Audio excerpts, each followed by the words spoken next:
Hello students, today I am going to tell you the summary of The Portrait of a Lady by Khushwant Singh.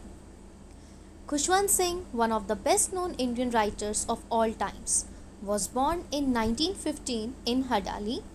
He was educated at the Government College, Lahore, and at King's College, Cambridge University, and the Inner Temple in London. He practiced law at the Lahore High Court for several years before joining the Indian Ministry of External Affairs in 1947. He began a distinguished career as a journalist with the All India Radio in 1951. Khushwant Singh was a member of the Rajya Sabha from 1980 to 1986. Among other honors, he was awarded the Padma Bhushan in 1974 by the President of India.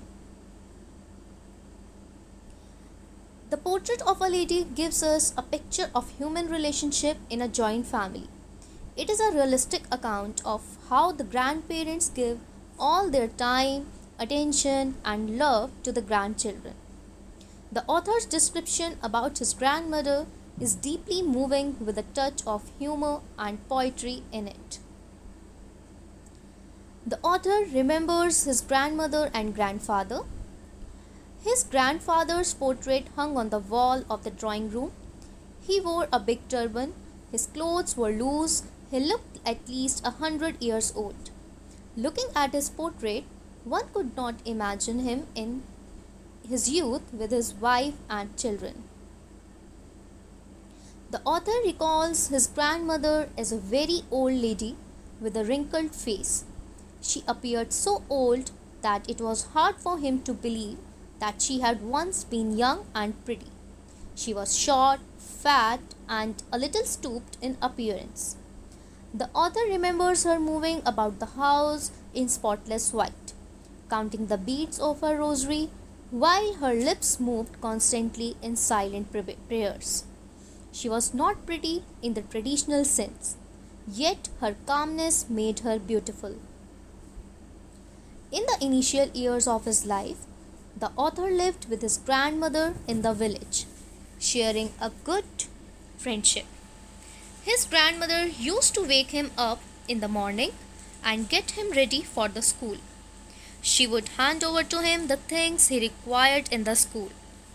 After having thick stale chapatis with butter and sugar for breakfast, they used to leave for school.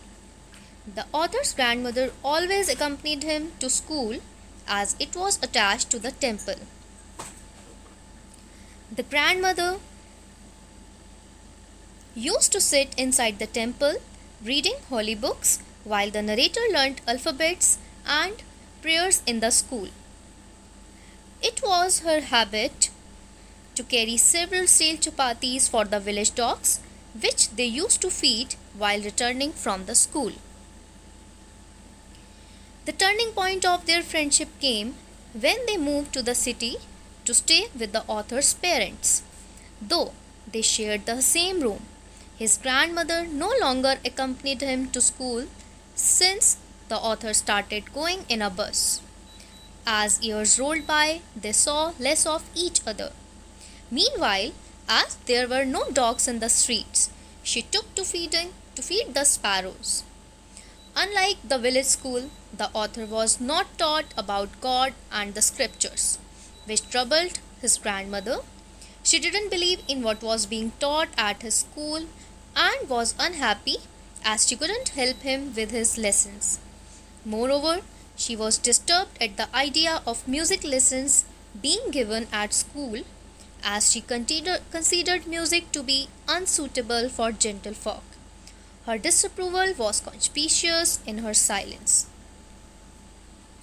When the author started going to the university, he was given a room of his own. It resulted in a further gap between them. She accepted her loneliness and rarely spoke to anyone. All day long, she sat spinning the wheel and reciting her prayers. She relaxed for a short time, only in the afternoon, to feed the sparrows, who came in large numbers. The bond and level of comfort they shared with her is evident in the fact that they perched even on her legs and head. She used to be at her happiest self while feeding the sparrows. The author decided to go abroad for further studies. He was sure that his grandmother would be upset at his departure. On the contrary, she came to the railway station to see him off, but didn't show any emotion. She was absorbed in her prayers, telling the beads of her rosary. She silently kissed the author's forehead, which the author considered to be the last sign of their physical contact.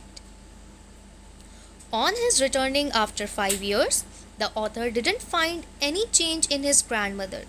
She was as old as ever and remained absorbed in her prayers. Even that day, the happiest moment for her was feeding the sparrows. In the evening, for the first time ever, she didn't pray. She collected several ladies of the neighborhood and sang songs related to the homecoming of the warriors. Next morning, she got ill. Although the doctor said it was a mild fever and would go away, she could foresee that her end was near. She was upset that she omitted her prayers just before the final departure from the world. She didn't want to waste any more time talking to anybody. She lay peacefully in bed, praying and telling the beads till her lips stopped moving and rosary fell from her lifeless fingers. The family went to make arrangements for the grandmother's funeral.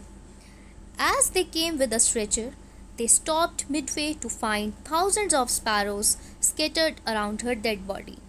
The sparrows mourned the death of the grandmother in utter silence. They ignored the breadcrumbs thrown at them by the author's mother and flew away silently after the body was carried away for cremation. The breadcrumbs were swept away by the sweeper next morning. To sum up, the portrait of a Lady Sumbri, the writer and his grandmother had a beautiful bond between them and loved each other a lot. The story tells us how beautiful a relationship can become between a grandson and his grandmother. Thank you.